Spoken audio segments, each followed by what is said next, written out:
I practiced law in Washington, D.C. for a little over 20 years at the USDA, actually, but I am an environmental attorney, so I did really specialize in the environmental aspects of agriculture and food, and agriculture in the broadest sense, so including the Forest Service, which is actually, strangely enough, under the USDA.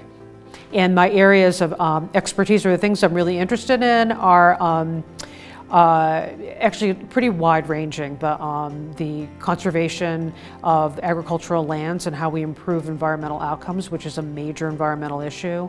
How we can produce food sustainably for a growing global population. I work a little bit on that. So global food security issues I'm very interested in.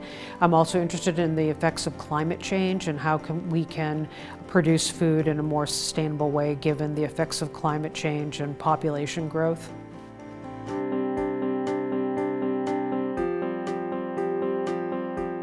It plays a great role, and the local food movement is really wonderful. I think that's how a lot of people are accessing the idea of healthy food and food that is accessible, and supporting farmers and engaging in farming again, or engaging with your farmer and knowing who produces your food.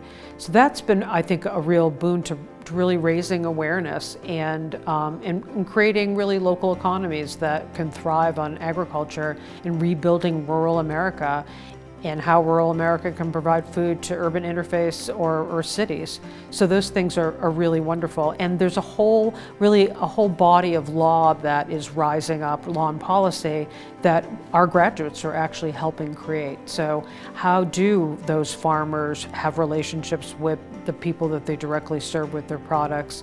What kind of laws go into making a CSA, or what kind of issues are related to farmers markets? Are there food safety issues? Are there governance issues related to farmers markets? What are the kind of laws and policies that we can put into place to really support local food and help scale up those economies to provide for more diversified food and agriculture? Those are actually some of the topics that we study a lot and we talk about, so that we can take the best of what's happening out there and teach our students so they can go out and they can do that kind of work too.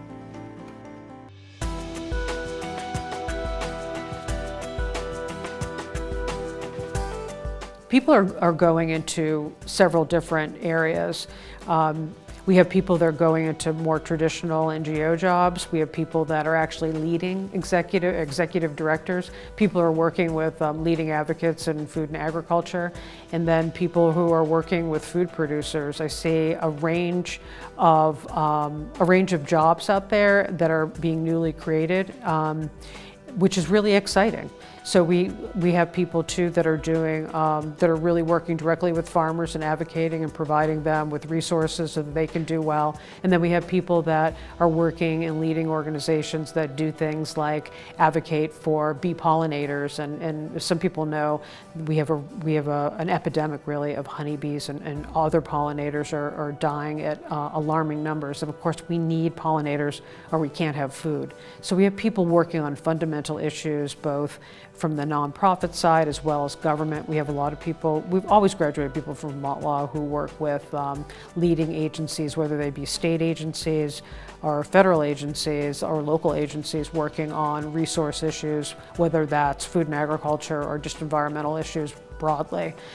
Just an example, the other day I had somebody contact me who was a MELP grad who was working on farming and agriculture issues in the Commonwealth of Massachusetts, and Commonwealth of Massachusetts actually is a leader in protecting farmland and providing reasonable cost farmland to new farmers so that they can have robust farming in that state to provide fresh fruits and vegetables and other products to people locally.